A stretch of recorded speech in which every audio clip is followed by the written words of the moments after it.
Obrigado, queridos.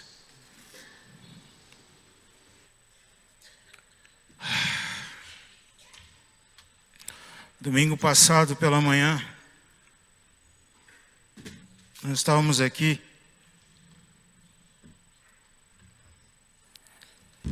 Eu creio que foi de madrugada. Eu acordei e comecei a orar, meditar na palavra de Deus. E veio a palavra de 1 Coríntios 11, 23.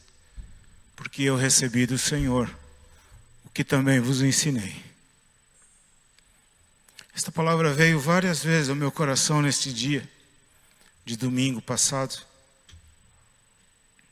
Porque eu recebi do Senhor o que eu também vos ensinei.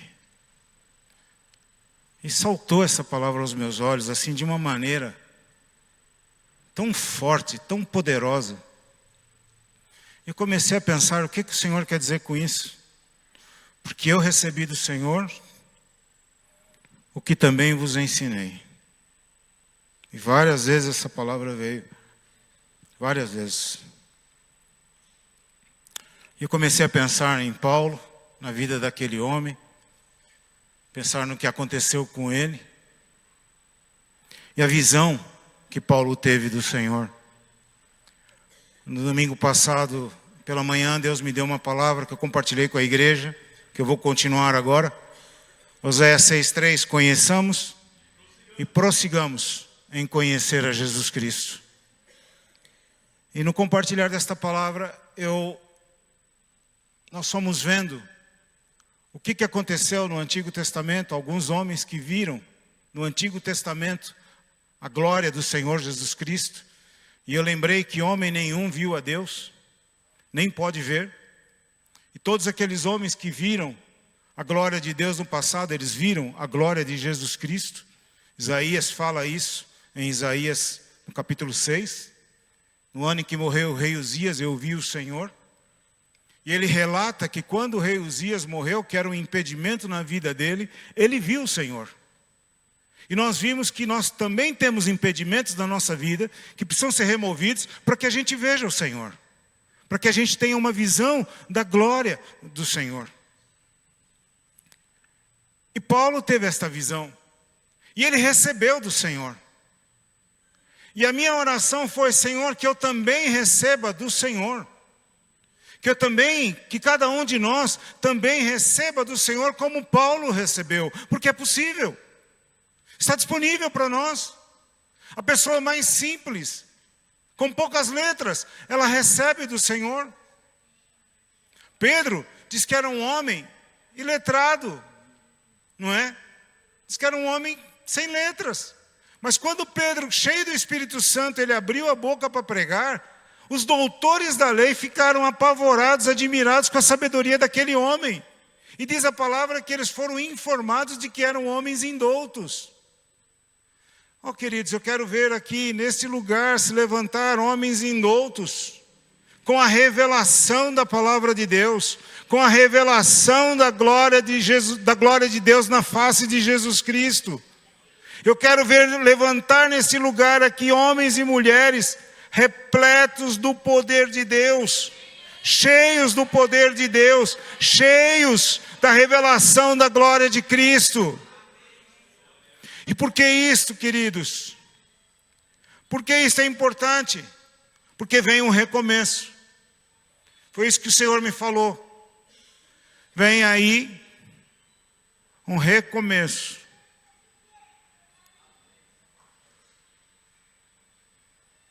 Vem aí um tempo novo da parte de Deus. Vem aí um tempo em que aquilo que nós vimos no passado, não é nada perto daquilo que virá. Esses tempos aqui que a gente tem sido ensaios. São ensaios. Vai chegar o dia. E está próximo. Muito próximo. Muito próximo. Vai chegar o dia em que nós vamos ter aqui uma reunião pela manhã. E esta manifestação da glória vai ser tão grande que a gente não vai querer ir embora. Falta muito pouco. Sabe o que falta? Sabe o que está faltando? Da parte de Deus está tudo pronto. Está faltando nós nos movermos. Está faltando nós tomarmos uma atitude. E esta atitude é estar na presença de Deus com mais frequência, com mais assiduidade, mergulhados aqui, nesta palavra. Mergulhados aqui, nesta palavra. Quanto mais mergulharmos nesta palavra, mais receberemos do Senhor, mais revelação nós teremos. Consequentemente, mais sabedoria do alto nós receberemos, mais maduros seremos. E aí o que vai acontecer? Vai haver a explosão do Espírito. Vai haver a explosão do Espírito. De tal maneira que não vai ter lugar para criancices. Não vai ter lugar para infantilidades. Vai ser o poder de Deus sendo manifesto. Eu vou ver o dia que o pastor Samuel estiver ministrando aqui, ou o Gilmar ministrando, ou o Tiago, não importa quem deles, ou o Caio. E não vai estar ninguém de pé aqui. Nós vamos estar com a cara no chão, prostrados. E ninguém vai estar pondo as mãos em ninguém e as pessoas sendo curadas pelo poder de Deus. E isto se dá através do conhecimento de Jesus Cristo. Quem é Jesus? Quem é Jesus? Diga comigo, Filho amado.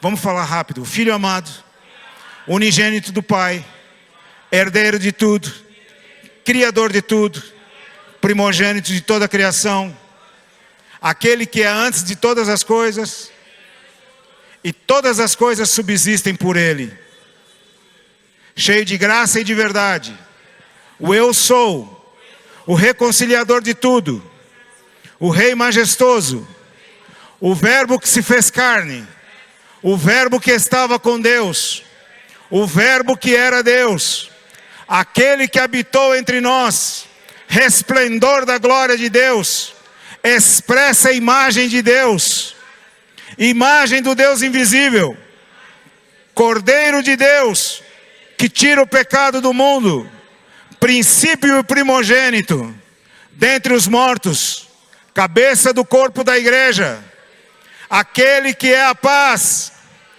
Senhor e Cristo, o nome que é sobre todo nome, o nome que cura, o nome que é vida, o nome todo-poderoso, o nome que é santo, em quem habita a plenitude, o que tem a preeminência. Aleluia! Esse é o Senhor Jesus Cristo.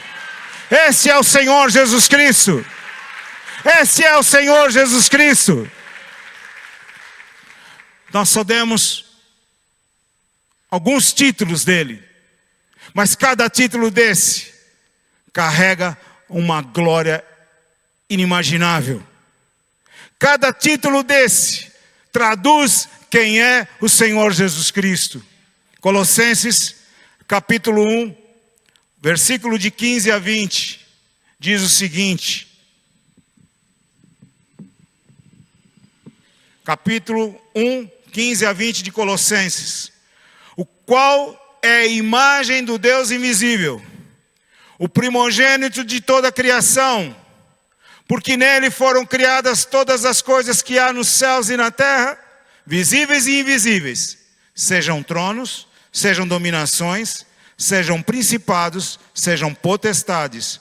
Tudo foi criado por ele e para ele. E ele é antes de todas as coisas. E ele é antes de todas as coisas. E todas as coisas subsistem por ele. E ele é a cabeça do corpo da igreja. É o princípio e o primogênito dentre os mortos, para que em tudo tenha a preeminência, porque foi do agrado do Pai que toda plenitude nele habitasse. E que, havendo por ele feito a paz pelo sangue da sua cruz, por meio dele reconciliasse consigo mesmo todas as coisas, tanto as que estão na terra, como as que estão nos céus. No espaço aí de 12 meses, 15 meses, não sei. Essa deve ser a 15ª pregação minha falando de Jesus Cristo.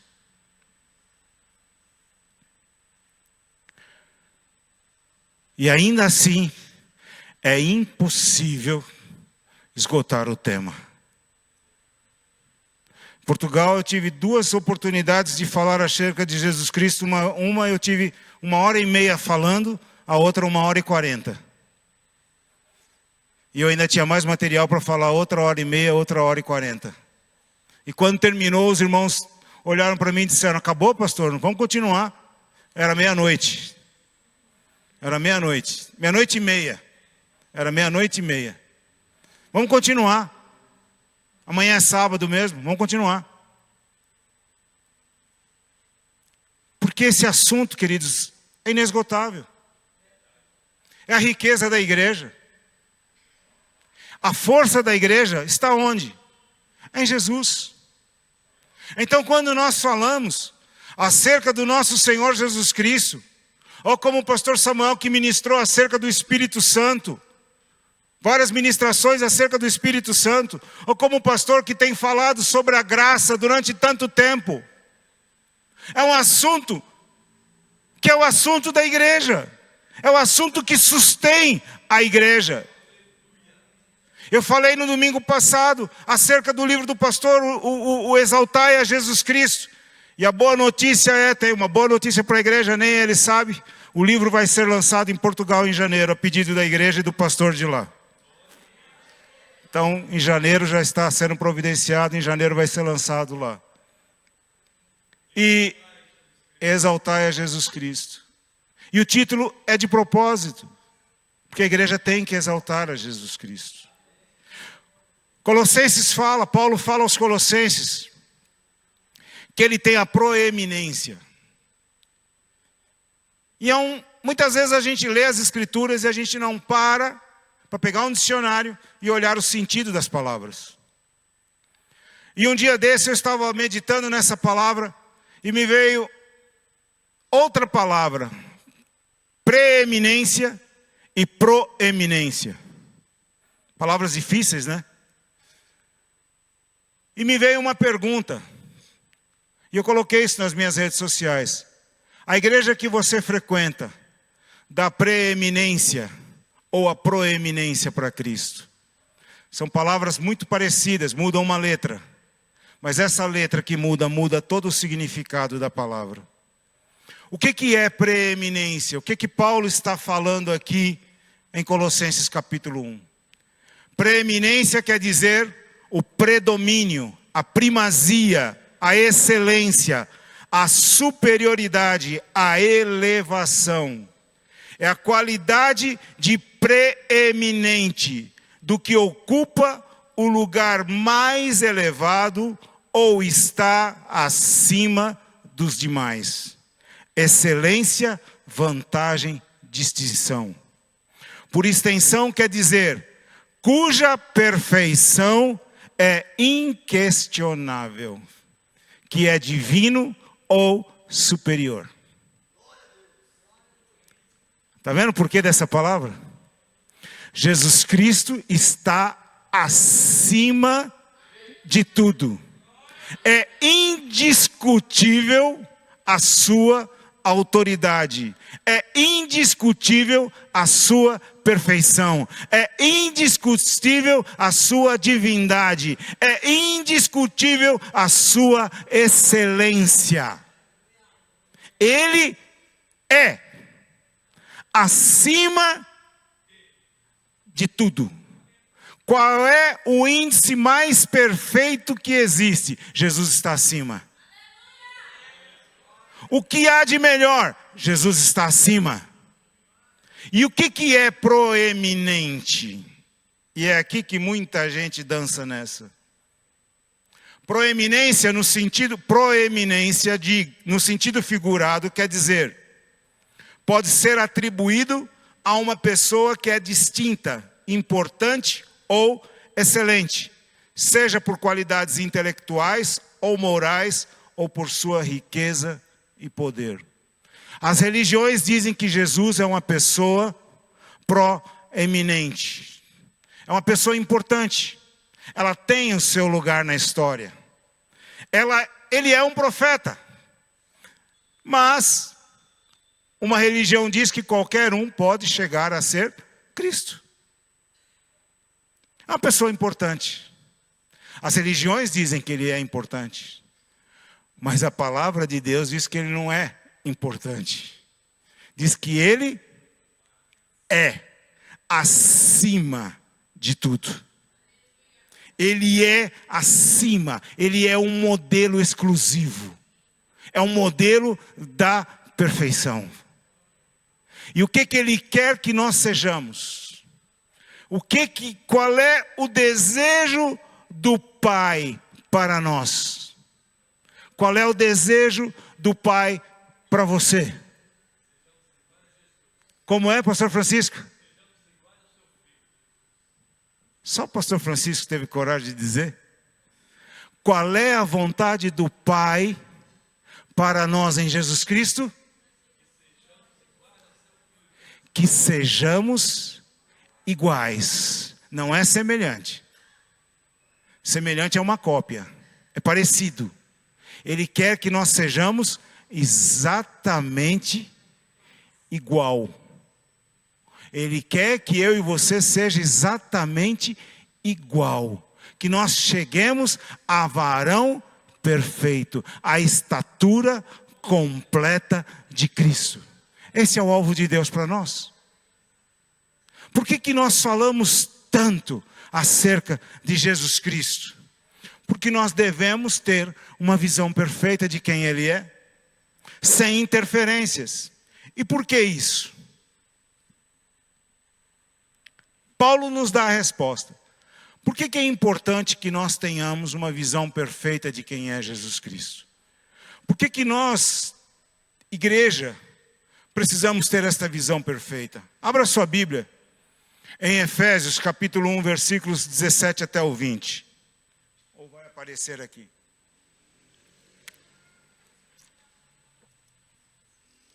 Por que é importante nós termos esta visão?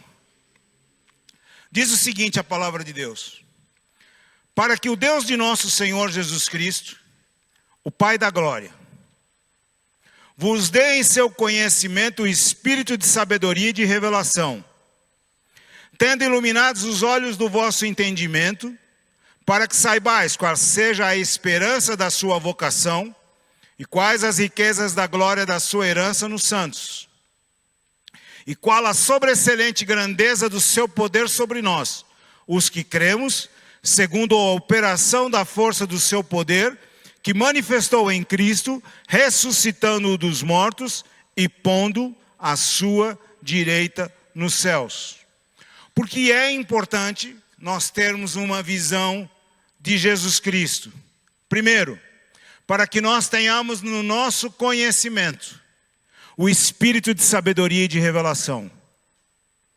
Para que você tenha no seu conhecimento, na sua mente, o espírito, no seu espírito, o espírito de sabedoria e de revelação. Diga comigo, espírito de sabedoria e de revelação. Para quê? Para que os olhos do seu entendimento sejam iluminados. Para que mais? Para que você saiba qual é a esperança da sua vocação. Sabe o que é a esperança? Muita gente coloca a esperança como sendo uma fé que vai acontecer no futuro. Mas não é. A esperança, ela é a âncora da alma. O símbolo da esperança é uma âncora. É exatamente isso. Enquanto a fé, ela vem por ouvir a palavra de Deus. E quanto mais nós ouvirmos a palavra de Deus, mais fé nós teremos. A esperança, ela não vem por ouvir. Ela vem por experiências dolorosas, ela vem pelo sofrimento. Ela vem por provações. E por que motivo? Porque a esperança nos faz ficar firmados na palavra de Deus.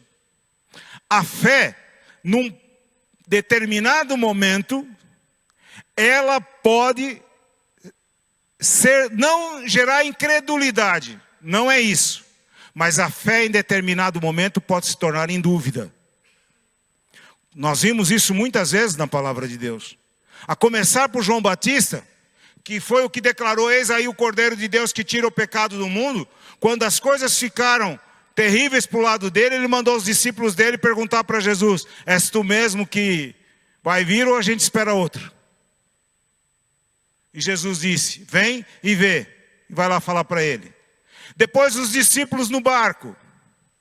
Jesus, cumprindo uma ordem de Jesus, estavam atravessando o lago ou o mar e veio a tempestade. Jesus não estava com eles.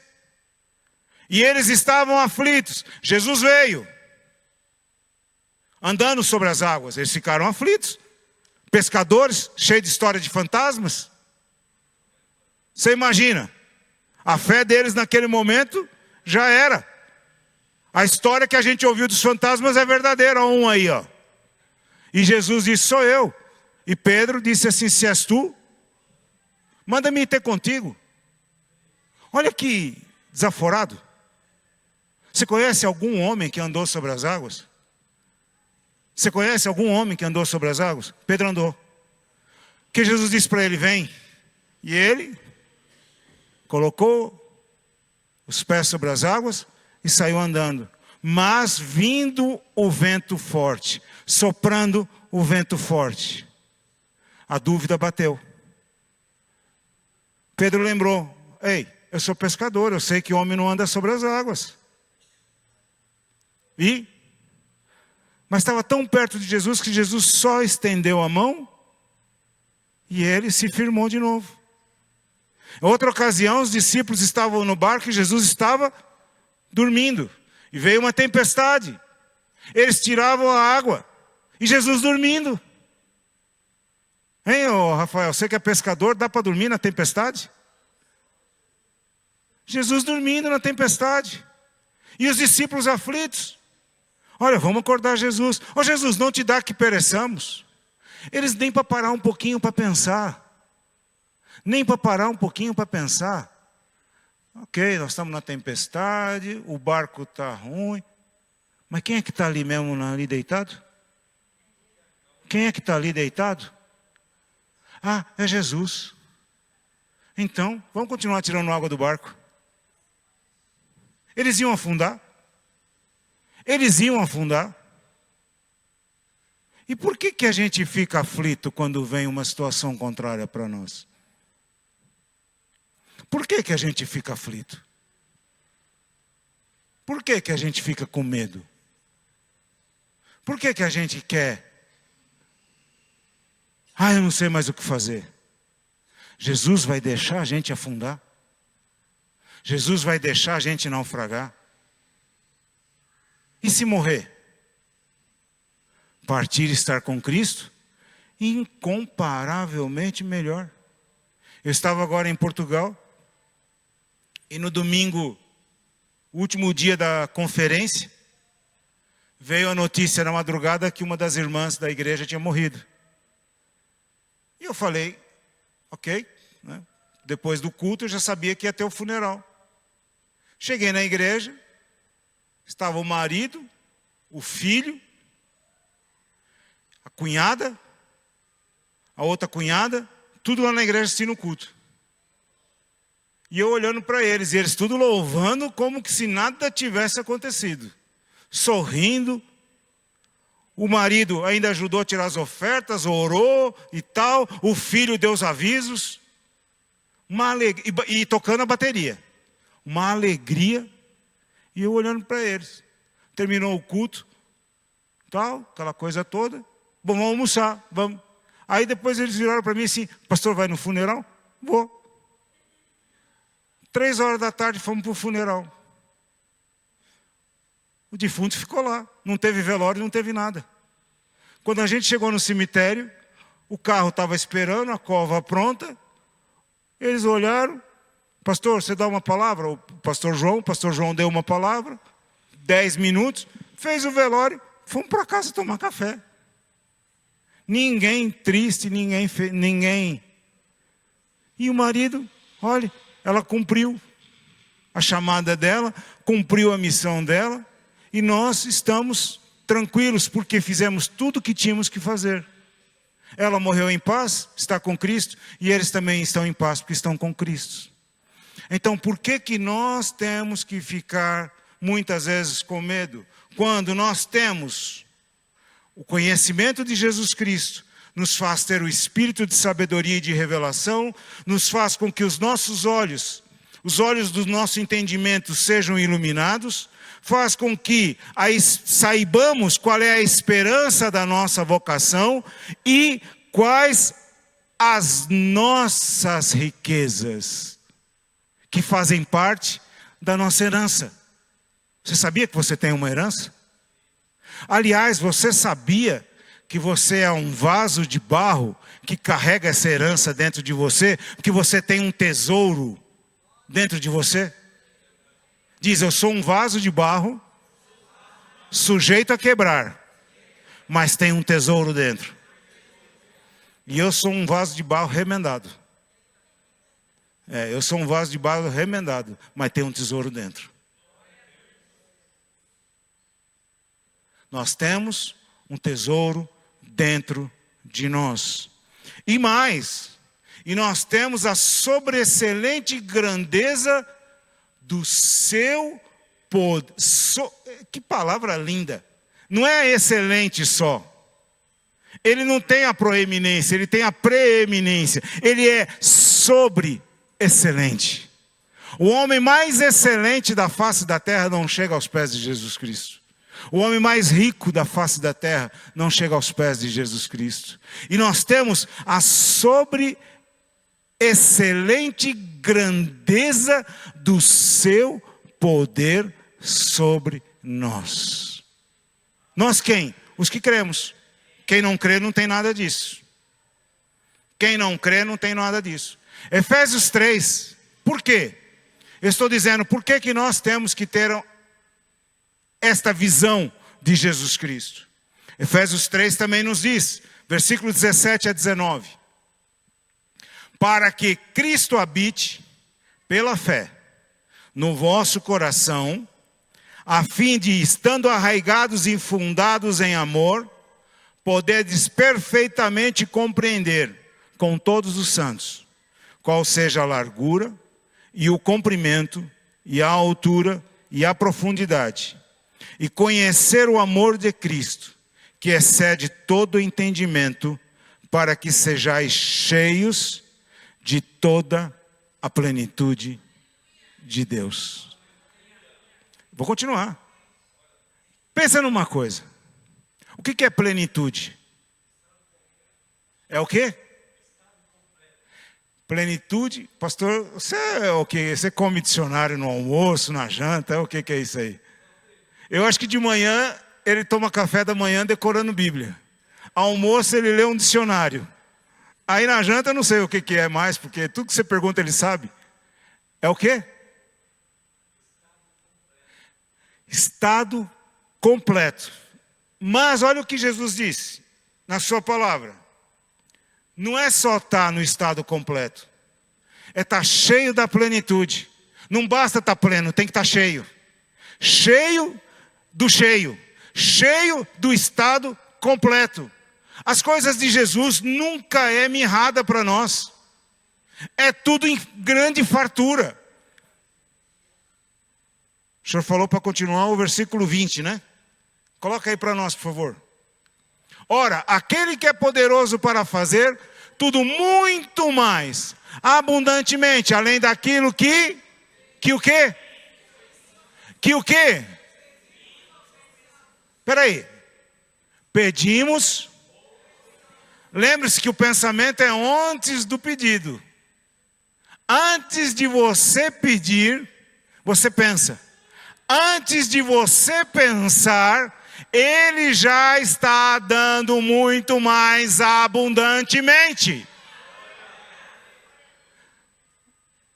Eu vou repetir a frase do pastor de manhã. Não está na hora de tirar Jesus da manjedoura? Não está na hora de tirar Jesus de um menininho, pobrinho, pequenininho, e olhar para um Jesus poderosíssimo, magnífico. Nós cantamos tão lindo aqui, queridos. Que ruja o leão. Você já imaginou o rugido de um leão? Você já imaginou o rugido? Eu sei o que é o rugido de um leão. Eu já estive em África, estive no Kruger Park, eu sei o que é. É um troço que você fica... É forte. Mas o leão da tribo de Judá, quando ruge, ele ruge neste lugar, é o que nós cantamos. E ele diz, abundantemente além daquilo que pedimos ou pensamos, segundo o poder que em nós opera. Diga aí comigo, segundo o poder que em mim opera. Segundo o poder que em mim opera. Oh glória, oh glória. Como Ele é poderoso. Como Ele é poderoso. Por que nós precisamos ter uma visão completa de Jesus Cristo? Efésios 4, 13 a 14 também nos diz. Efésios 4, 13 a 14. Eu estou dizendo a você, por que é importante você ter uma visão completa de Jesus Cristo? E olha o que diz Efésios, o que Paulo diz aos Efésios. Até que todos cheguemos à unidade da fé e ao conhecimento do Filho de Deus, a varão perfeito, à medida da estatura completa de Cristo. Para quê? Para que não sejamos mais meninos inconstantes, levados em roda por todo o vento de doutrina, pelo engano dos homens que com astúcia enganam fraudulosamente. Por que você precisa ter uma visão de Jesus Cristo? Primeiro, para chegar à unidade da fé. Você e eu precisamos chegar à unidade da fé. Nesse novo tempo que está chegando da parte de Deus, uma das características marcantes deste novo tempo será a unidade promovida pelo Espírito de Deus. Não é a unidade promovida pelo homem, é essa falha. Durante 30 anos, 40 anos, nós vimos a unidade promovida pelo homem. Todos os movimentos de unidade promovida pelo homem falharam todos. Mas esta unidade que haverá será promovida pelo Espírito de Deus. E esta igreja será uma só. E o que não for nós nem vamos precisar fazer nada, ele vai ficar deslocado. Quem olhar para o seu irmão, não vai olhar para ele com ar estranho, mas vai olhar com ar de amor. É cumprimento da palavra de Deus. João 17 foi a oração de Jesus Cristo. E a única possibilidade do mundo crer que Jesus foi enviado é se nós formos um. Não existe outra possibilidade. A grande dificuldade que o mundo tem em crer em Jesus é porque nós não somos um. Esse é o grande problema. E ele fala aqui, até que todos cheguemos à unidade da fé, ao conhecimento de Deus, a varão perfeito, à medida da estatura completa de Cristo. Para quê? Para não sermos levados por ventos de doutrina, para não sermos meninos inconstantes e nem sermos enganados por homens que enganam fraudulosamente. E o que mais nós temos visto hoje são homens enganando fraudulosamente. Por que nós temos que ter um conhecimento de Jesus Cristo? Colossenses 1, 9 a 10. Também diz assim, Colossenses 1, 9 a 10. Por esta razão nós também, desde o dia que o ouvimos, não cessamos de orar por vós e de pedir que sejais cheios do conhecimento da sua vontade, em toda sabedoria e inteligência espiritual, para que possais andar dignamente diante do Senhor, agradando-lhe em tudo, frutificando em toda boa obra e crescendo no conhecimento de Deus. Para que nós precisamos ter uma visão de Jesus Cristo? Para que sejamos cheios do conhecimento da sua vontade, em toda sabedoria e inteligência espiritual. Para que nós possamos andar dignamente diante do Senhor, agradando-lhe em tudo, frutificando em toda boa obra e crescendo no conhecimento de Deus.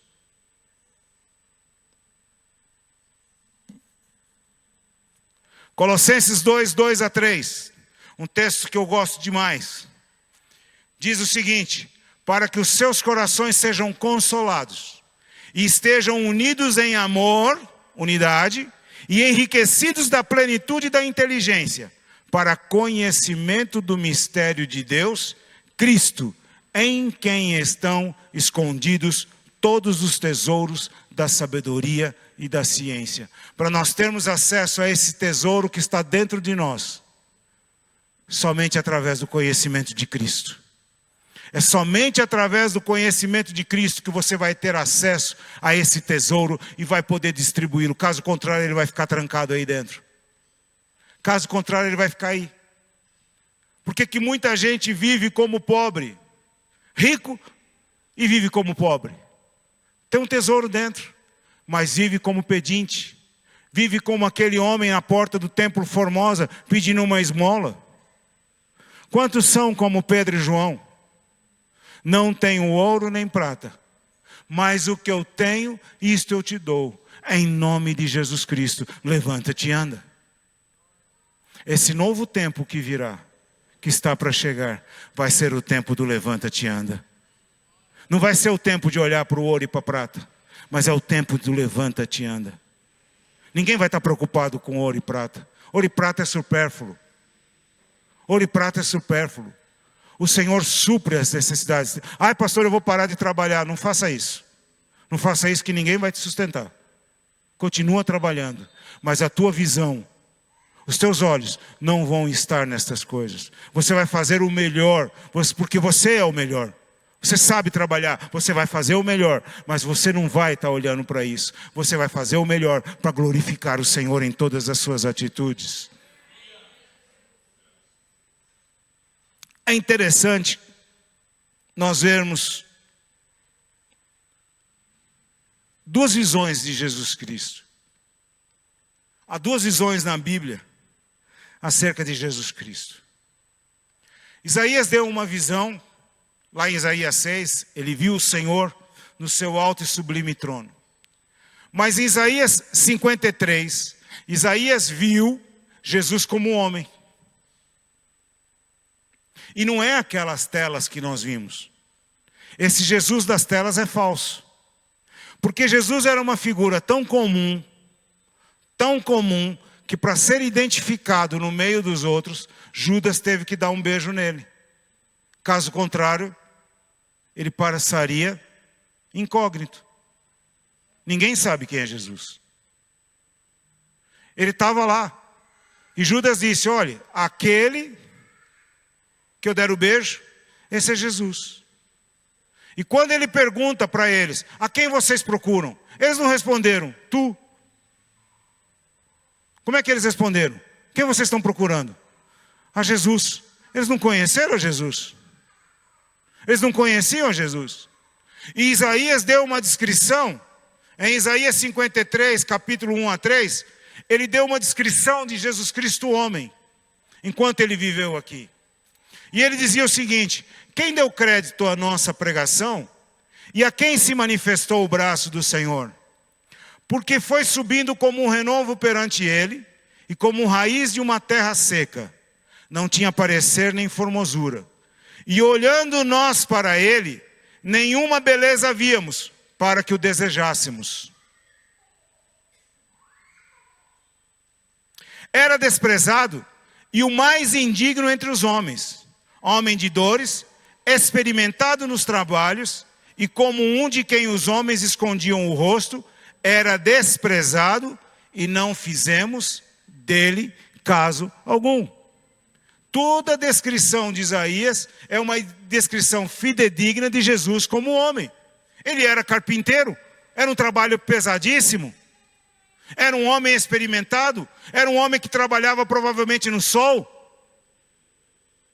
Não era um bom vivant de olhos azuis, loiros, cabelos bem tratados, com shampoo e etc. Não era nada daquilo. A descrição de Isaías, não há nenhuma descrição de Jesus como homem no Novo Testamento, mas Isaías deu uma descrição exata. Agora, veja uma coisa. Essa descrição de Isaías era como um homem aqui.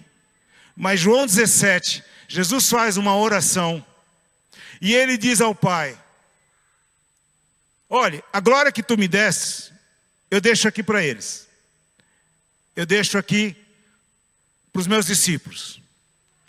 E eu vou para ti.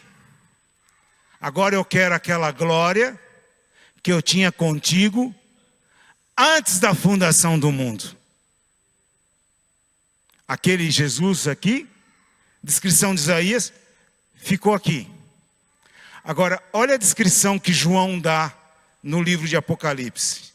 Vê se tem alguma coisa a ver com aquele Jesus que nasceu na manjedoura. Por que os homens querem tanto prender Jesus na manjedoura? É para que eu e você não tenhamos uma visão do Jesus glorificado. E esse Jesus glorificado é o poder de Deus para a salvação de todo aquele que crê. Olha aqui, Apocalipse 19, de 11 a 16. E eu termino com esse texto. E vi o céu aberto, e eis um cavalo branco. E o que estava sentado sobre ele chama-se Fiel e Verdadeiro. E julga e peleja com justiça. E os seus olhos eram como chama de fogo, e sobre a sua cabeça havia muitos diademas, e tinha um nome escrito que ninguém sabia senão ele mesmo. E estava vestido de uma veste salpicada de sangue, e o nome pelo que se chama é a Palavra de Deus. E seguiam nos exércitos que há no céu em cavalos brancos e vestidos de linho fino, branco e puro. E da sua boca saía uma aguda espada para ferir com ela as nações. E ele as regerá com vara de ferro. E ele mesmo é o que pisa o lagar do vinho do furor da ira do Deus Todo-Poderoso. E na veste e na sua coxa tem escrito este nome. Que nome está escrito? Que nome está escrito, igreja? Fica de pé e diz: que nome está escrito, igreja? Mais uma vez. Mais uma vez. Mais forte.